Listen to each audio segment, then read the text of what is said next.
Church of north India की पूरी कलीसिया को, ख़ास तौर से डायसिस ऑफ लखनऊ की पूरी कलीसिया को प्रभु यीशु मसीह में नमस्कार। प्यारे भाइयों बहनों, मैं बहुत जल्दी फिर से आपसे मुखातिब हो गया और अभी परसों ही मेरा एक वीडियो जारी हुआ। लेकिन उस वीडियो में जब रिकॉर्डिंग हो रही थी तब तक पीटर बलदेव के ऊपर सीनेट से कोई कार्रवाई हुई नहीं थी और उसमें मैंने बोला भी था कि अभी तक सीनेट की तरफ से कोई कार्रवाई हुई नहीं, लेकिन कार्रवाई उनको करनी पड़ी, मजबूरी थी उनकी करना। और वैसे पूरा मन था उनका कि नहीं करें, लेकिन कानून का डर सबको होता है, लिहाजा उन्होंने कार्रवाई की। और हमारे डायसिस ऑफ लखनऊ में बिशप मनोज चरण, जो बिशप हैं भोपाल डायसिस के, उनको मॉडरेटर कमिश्नरी बनाया गया। तो मैं सिर्फ एक टेक्निकल बात आप सभी को बताना चाहता हूँ। बहुत से लोग जानते होंगे इसको, जो कॉन्स्टिट्यूशन का ज्ञान रखते हैं, लेकिन ख़ास तौर से अपनी डायसिस ऑफ लखनऊ के पादरी साहब लोगों को, प्रिंसिपल साहब लोगों को शायद कुछ मालूम होगा, बहुत से पादरी साहब लोगों को भी मालूम होगा। तो इन जनरल मैं सिर्फ आपको रिमाइंड करा रहा हूँ कि मॉडरेटर कमिश्नरी की जो ये अरेंजमेंट होता है, ये भेजे जाते हैं, ये एक इंटरिम अरेंजमेंट होता है, एक टेम्परेरी अरेंजमेंट होता है। देखिए, मॉडरेटर कमिश्नरी क्यों बनाए जाते हैं? दो कारण होते हैं।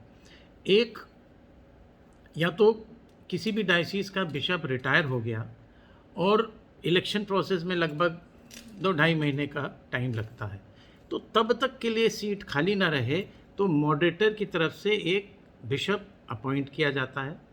वो बिशप भी हो सकता है और ये उसी डायसिस का कोई सीनियर पास्टर भी हो सकता है।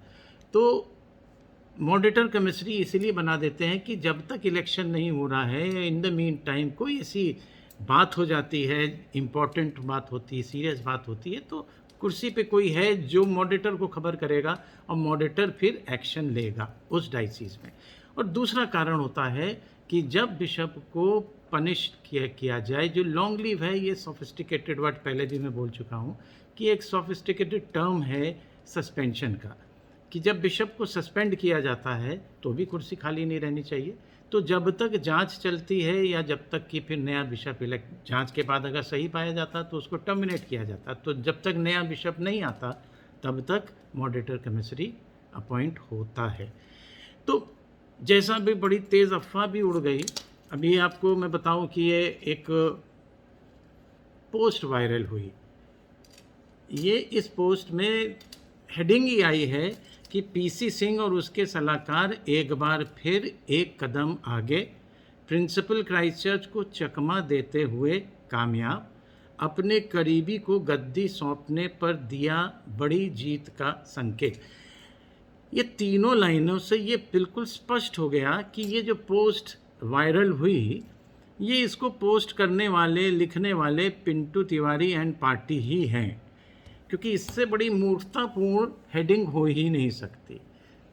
प्यारे भाइयों बहनों, कैसे कि एक कदम आगे एक कदम पीछे, ये ज़्यादातर फ्रेज़ आपने सुना होगा, ये मूवीज़ में भी है कि ये पुलिस और मुजरिम के बीच में होता है कि मुजरिम एक कदम आगे, फिर पुलिस एक कदम आगे, और ज़्यादातर और हमेशा पुलिस एक कदम आगे रहती है, जिसका जीता जागता एग्जाम्पल अभी आपने देखा कि पुलिस एक कदम आगे थी, संजय मल गिरफ्तार हो गए, पीटर बलदेव, विनोद फ्रैंक फरार हो गए।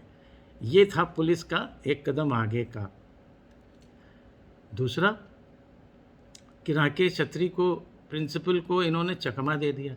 राकेश छत्री तो एक साधारण से इंसान है और इंसान को तो कोई भी चकमा दे सकता, लेकिन इस प्रकरण में जो चकमा है वर्ड इन्होंने इस्तेमाल करा, बड़ा मूर्खतापूर्ण है। ये तो गच्चा ये खा गए खुद पिंटू तिवारी।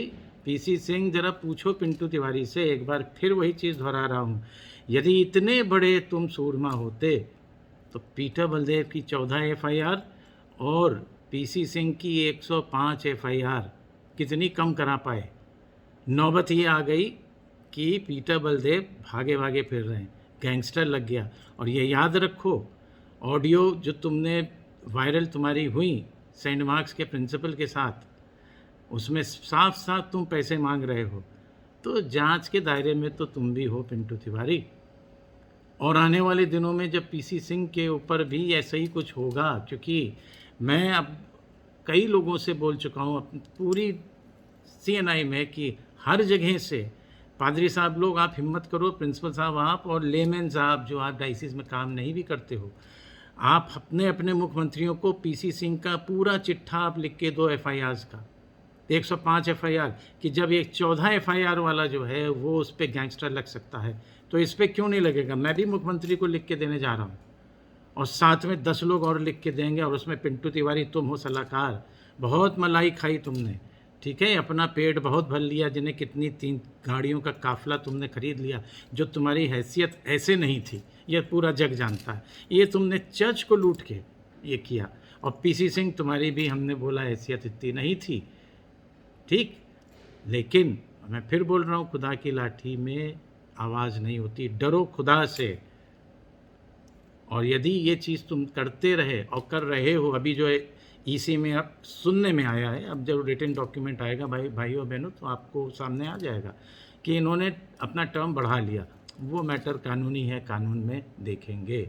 हाँ, अब आपको हम बहुत इम्पॉर्टेंट और टेक्निकल बात बताते हैं, ख़ास तौर से डायसिस ऑफ लखनऊ के पासबानों को, प्रिंसिपल साहिबों को, कि मैं बिशप मनोज चरण इसलिए बोल रहा हूँ कि इनके बारे में भी मैंने सुना है कि काफ़ी इनके खिलाफ भी मुकदमे दर्ज हैं, लेकिन वो सुना है इसलिए मैं ये बिशप वर्ड इनके लिए बोले दे रहा हूँ कि बिशप मनोज चरण जी, आप लखनऊ में, आपका लखनऊ डायसिस में आप आए हैं, आपका स्वागत है। हम यूपी वाले स्वागत सत्कार में बिल्कुल भी कटौती नहीं करते हैं, लेकिन साथ ही साथ हम यूपी वाले गलत बात भी बर्दाश्त नहीं करते। प्यारे भाइयों बहनों, ख़ास तौर से पादी साहब लोग, हमसे किसी ने एक सवाल पूछा कि भाई अब तो मॉडरेटर कमिश्नरी नए आ गए हैं, क्या आप इन्हें कोऑपरेट करेंगे? तो मैंने उनको एक बहुत सरल सा जवाब दिया। मैंने कहा कि हमारी लड़ाई जो है वो हमारे चर्च के लिए है, और हमारे चर्च का मेन कंपोनेंट होते हैं हमारे पादरी साहब। हमारे पादरी साहब लोगों की लगभग 5 साल से तनख्वाह नहीं दी गई। पीटर बलदेव ने पीएफ नहीं जमा है, उनका नाम ही नहीं है लिस्ट में। जनरल इंश्योरेंस उनका था, वो ख़त्म हो गया, एक्सपायर हो गया। कोई उनकी फ्यूचर में रिटायरमेंट के बाद कोई सिक्योरिटी है नहीं। तो मेरा मॉडरेटर कमिश्नरी साहब आपसे विनम्र निवेदन है कि जो मैंने उन लोगों से बात कही जिन्होंने मुझसे सवाल पूछा कि आपका क्या रिस्पांस होगा कि जो मॉडरेटर कमिश्नरी आए, तो मॉडरेटर कमिश्नरी साहब मैं डायरेक्ट आपसे ही मुखातिब होकर कह रहा हूँ कि हमारी लड़ाई थी पादी साहब लोगों की तनख्वाह की। आप तनख्वाह इनकी जितना भी बैलेंस है वो वापस करा दीजिए।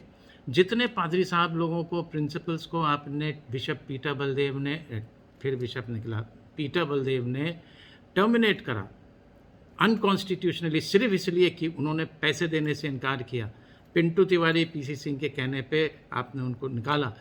उन सारे पादरी साहब लोगों को आप वापस इज़्ज़तपूर्वक, बाइज़्ज़त आप उनको वापस उनकी नौकरी बहाल करिए। और जितने लोगों की आपने एंटी सीएनआई, एंटी डायसिस करके चर्च मेंबरशिप ख़त्म करिए, सीएनआई से टर्मिनेशन दिया, वो वापस करिए।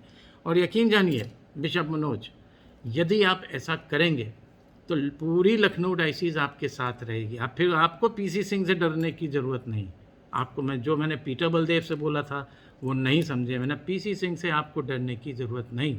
डायसिस ऑफ लखनऊ सक्षम है आपके साथ खड़े होकर लड़ने के लिए, बशर्ते कदम आपको बढ़ाना चाहिए। पिछली बार पीटर बलदेव से भी मैंने ये बोला था, लेकिन उन्होंने कदम नहीं बढ़ाया। तो मेरी आपसे गुजारिश है कि आप चर्च की ओर ध्यान दीजिएगा।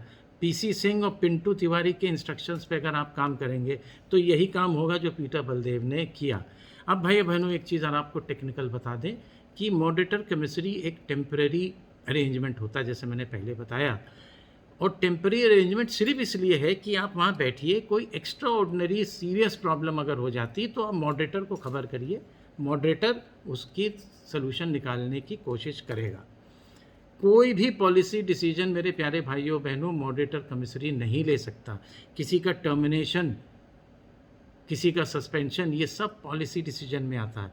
तो अगर इस तरीके का कोई, जैसा कि सुनने में आ रहा है कि अभी इसमें भी लिखा हुआ है कि साहब ये तो पिंटू तिवारी और पीसी सिंह के बहुत ख़ास हैं, तो अगर ये उनके कहने पे आपको फिर फ़ोन से डराते हैं, धमकाते हैं कि नौकरी से निकाल देंगे, सीएनआई से निकाल देंगे, तो भाई, प्यारे भाइयों बहनों, मेरे पादी साहब लोगों, ये ऐसा कोई डिसीजन लेने की इनकी कॉन्स्टिट्यूशनली इनकी अथॉरिटी बिल्कुल नहीं है।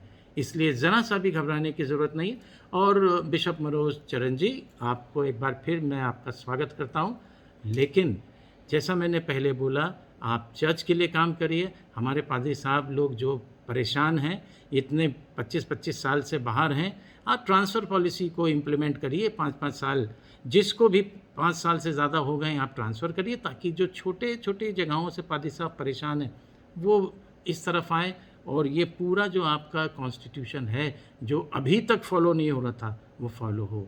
आप सभी को एक बार फिर से मेरी इस बात को सुनने के लिए धन्यवाद। जय मसीह की।